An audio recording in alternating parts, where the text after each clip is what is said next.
Grow ভালো হয় না, তো ওই জন্য গাছের একটু এক্সট্রা করে দিয়ে দেবো, তাহলে দুটোই একসঙ্গে ডিকম্পোজ হয়। তো এই যে খুবই ভালো লাগে দেখতে।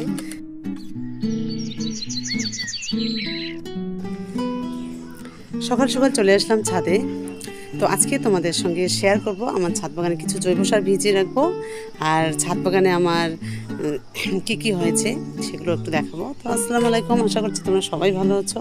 তো আমিও ভালো আছি। আজকে একটা নতুন ভিডিও নিয়ে তোমাদের সামনে হাজির হলাম। তো আমি সকালেই চলে এসেছি, কারণ সকালবেলা আমি একটু জৈব সার ভিজিয়ে রাখবো, তো সেটা তোমাদের সঙ্গে শেয়ার করবো। চলো আমি তোমাদের দেখাই সকাল সকাল আমি ছাদে কি নিয়ে এসেছি। তো এই যে দেখতে পাচ্ছ, আমি সকাল সকাল ছাদে নিয়ে আসলাম অনেকগুলো কলার খোসা, আর নিয়ে আসছি হলো ডিমের খোসা। তো এগুলো আমি ভিজিয়ে রাখবো। তো চলো আমি তোমাদের দেখাই আমি এই কলার খোসা আর ডিমের খোসা কীভাবে ভিজিয়ে রাখি। কারণ গাছে যেহেতু ফুল ফল চলে আসছে, প্রচুর ফুল ফল চলে আসছে, তো এখন পটাশিয়ামের খুবই দরকার, ক্যালসিয়ামের দরকার। তো তার জন্য আমি কলা খোসা ভিজিয়ে রাখবো, ডিমের খোসাটা। তো অনেকদিন থেকে বৃষ্টি চলছে, যখন বৃষ্টির সময়, তো বৃষ্টির পানি যথেষ্ট গাছের জন্য আর খুবই উপকার। তো তখন জৈব সার দেওয়া হয়নি। তো এখন আমি আমার ছাদ বাগানে জৈব সার ব্যবহার করবো, যেহেতু রোদ উঠে গেছে। এখন গাছের গোড়া শুকিয়ে আমি এই কলার খোসাটা দিয়ে দেবো। তো আমি এই কলার খোসাটা প্রথমে ছোট ছোট করে কেটে নিচ্ছি। তো তোমরা কলার খোসাটা এরকম করে ছোট ছোট করে কেটে নেবে। তো ছোটো ছোটো কেটে নিলে খুব তাড়াতাড়ি ডিকম্পোজ হয়। তো তোমরা এটা 2 দিনের জন্য রেখে দিতে পারো।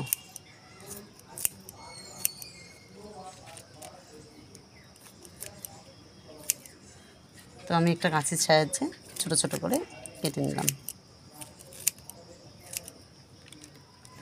আর যখন খুব রোদ পড়ে তখন গাছের একটু বেশি করে যত্ন নিতে হয়, নাহলে গাছগুলো সব নষ্ট হয়ে যায় আর গাছের গ্রো ভালো হয় না। তো ওই জন্য গাছের একটু এক্সট্রা করে যত্ন নিতে হয়। তো আমার এই যে অলরেডি কলার খোসাটা কাটা হয়ে গেল, আর আমি এখানে একটা নর্মাল পানি নিয়েছি। তো এই নর্মাল পানিটায় এই কলার খোসাটা ভিজিয়ে রাখবো 2 দিনের জন্য। আর যাদের এরকম ভিজিয়ে রাখার পর একটু পোকা টাইপের আসে, তারা যেন একটু হলুদ দেয়, তাহলে আর কোনো পোকা মাকড় পোকা আসবে না এই জৈব সারটা ভিজিয়ে রাখার পর। তো আমি এটা ভিজিয়ে রেখে একটু ভালো করে নেড়ে চেড়ে নিচ্ছি। তো এই যে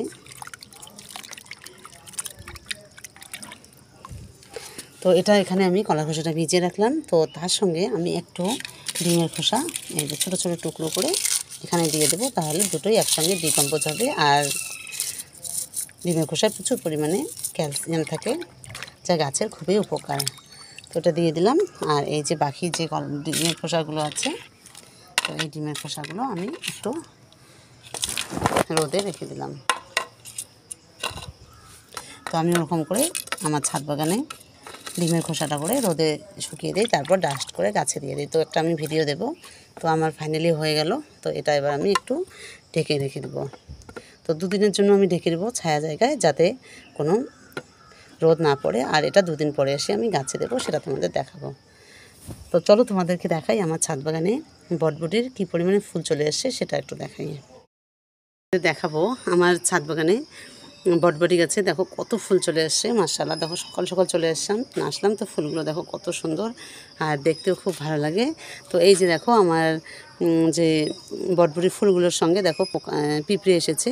তো এই পিঁপড়ের জন্য তোমরা হলুদ গুঁড়ো স্প্রে করে দেবে, তাহলে দেখবে চলে যাবে। তার সঙ্গে হলুদের সঙ্গে একটু মরিচের গুঁড়ো মিক্সড করলে আরও ভালো কাজ দেবে। তো এই যে দেখো, তো এই পিঁপড়েগুলো না গেলে গাছে সেরকম ফলন পাওয়া যাবে না। তো তার জন্য আমাকে হলুদ গুঁড়োটা দিতেই হবে। তো দেখালাম। তো এই জায়গাটা দেখো ছড়িয়ে ছিটিয়ে গেছে, দেখো কত দূর হয়েছে আর কত সুন্দর হয়েছে বটবটির গাছটা, মাশাআল্লাহ খুব সুন্দর হয়েছে। তো তোমাদের দেখালাম আমার ছাদ বাগানের বটবটি কেমন হয়েছে। তো এই যে দেখো বটবটিগুলো।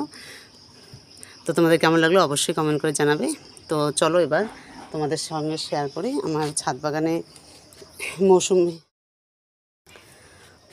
তো তোমাদের দেখালাম আমার ছাদ বাগানের বটবটি গাছগুলো কেমন ফুল এসেছে। তো চলো এবার এখানে কিছু ঢেঁড়স হয়েছে, সেই ঢেঁড়সগুলো একটু সংগ্রহ করে নিচ্ছি।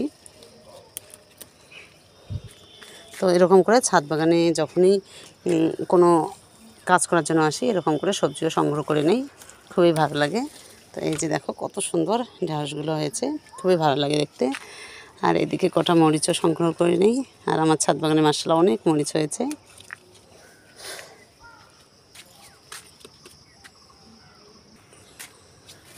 তো এই যে দেখতে পাচ্ছ এখানে এই সাদা মরিচগুলো হয়েছে, এই যে দেখো। তো এগুলো সংগ্রহ করে নিচ্ছি।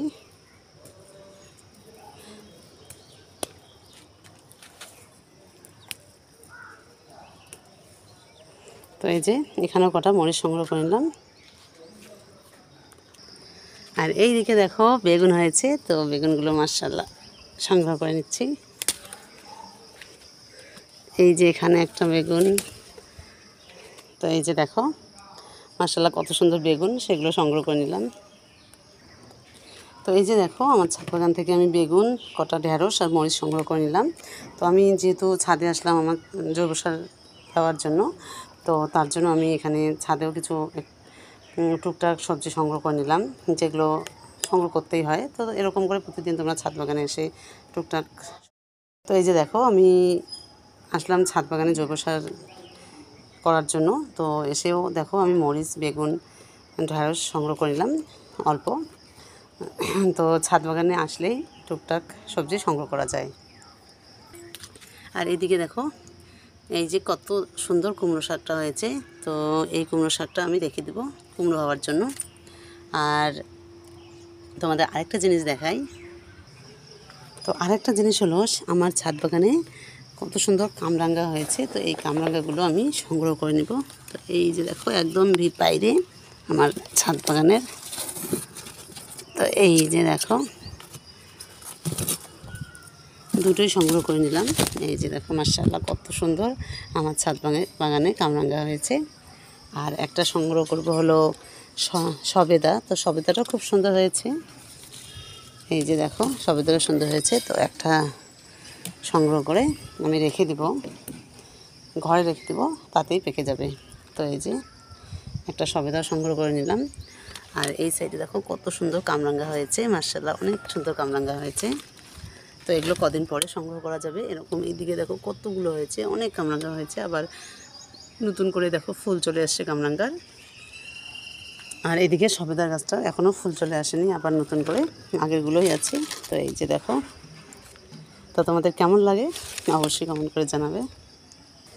আর আরেকটা জিনিস দেখাই, সেটা হলো আমার ছাদ বাগানে দেখো কত সুন্দর ড্রাগন হয়েছে। তো অনেক ড্রাগন হয়েছে, এই যে একটা, এই যে একটা, তারপর এই যে এখানে একটা হচ্ছে, এই যে দেখো এই যে একটা ড্রাগন হচ্ছে।